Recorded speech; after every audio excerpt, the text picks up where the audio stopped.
Assalamualaikum, perkenalkan nama saya Melda Sagita dengan NPM CH2011200018.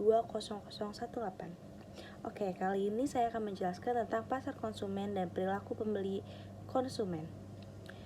Apa sih itu? Kalian pernah gak sih dengarnya? Nah, sebelum itu saya akan memberikan agenda, yaitu pertama model perilaku konsumen. Saya akan menjelaskan tentang model perilaku konsumen. Keduanya ada karakteristik perilaku konsumen, dan ketiganya ada faktor sosial yang mempengaruhi terjadinya konsumen itu membeli.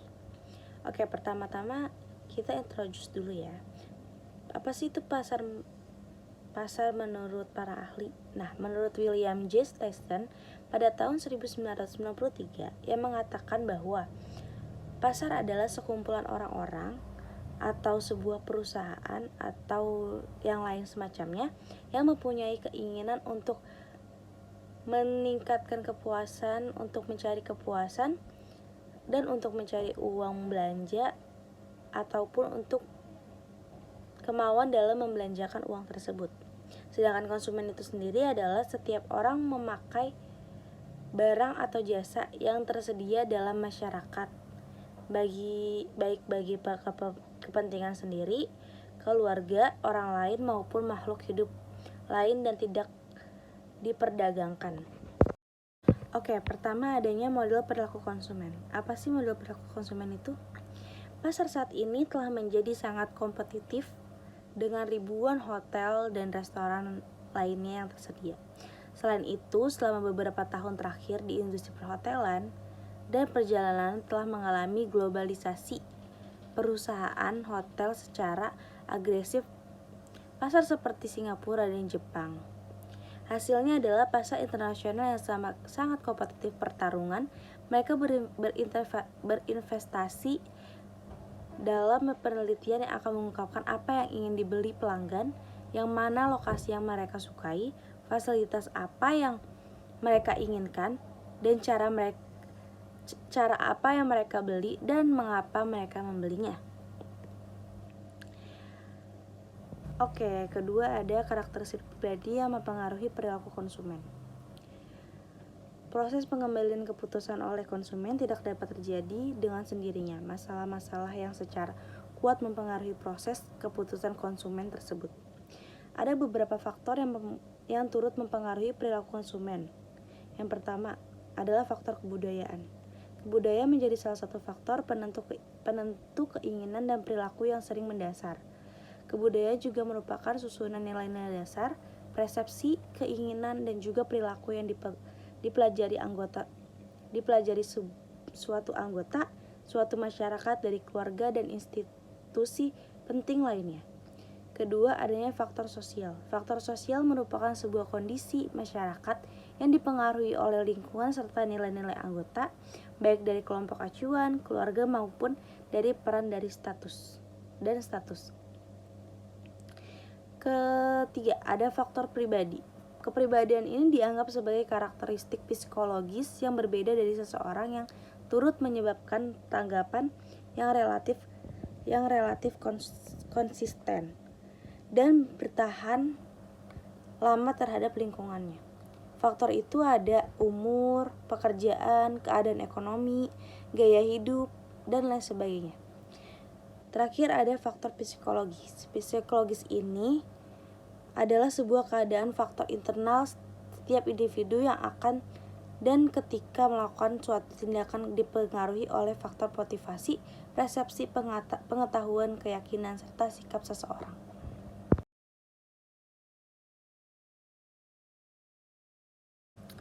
Oke, masuk ke studi kasus. Studi kasus yang kita ambil adalah restoran Taco Bell. Taco Bell ini secara praktis menemukan menu nilai makanan cepat saji dengan penetapan harga 59, 79 sampai 99 US dollar dengan slogan seperti The Cure for the Food, berlari ke perbatasan dan berpikir keluar roti. Taco Bell dengan tegas menetapkan tarif terjangkau yang terinspirasi dari Meksiko sebagai sesuatu yang makanan yang unik dan alternatif. Namun pada waktu tahun 2000-an, selera konsumen mulai berubah. Orang-orang sedang mencari pilihan makanan yang lebih segar, lebih enak, lebih sehat, dan banyak lagi suasana cepat santai kompetitor lainnya.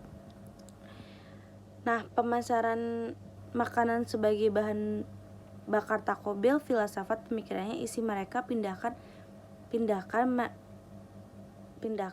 Mereka membuat rantaian itu tampak tidak sejalan dengan waktu. Setelah 3 tahun berturut-turut penjualan datar, Taco Bell berakhir 2011 dengan penurunan 1,4% dan dalam pendapatan seluruh sistem. Hasil mengerikan ini menyerukan perubahan dalam strategi Taco Bell. Pergeseran dimulai dengan kesadaran bahwa pelanggan menginginkan lebih dari restoran cepat saji daripada hanya banyak makanan yang murah.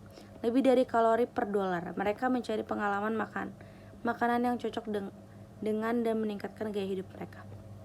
Jadi dari Taco Bell itu kita bisa belajar tentang kenapa masyarakat lebih cepat pindah, karena itu sebuah budaya awalnya mereka budaya cepat saji yang makanan yang mereka makan itu tidak terhitung kalori, apakah ini sehat ataupun enggak.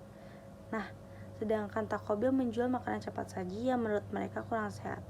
Tahun 2000-an masyarakat pindah untuk menjadi manusia yang makan makanan sehat. Jadi Taco Bell dengan inisiatifnya merancang bagaimana cara dia tetap bisa bertahan agar dia bisa mendapatkan peluang lagi di dalam masyarakat lain. Jadi mereka merombak semua yang ada, dari makanannya, resepnya, sampai dengan cara pemasaran mereka seperti apa.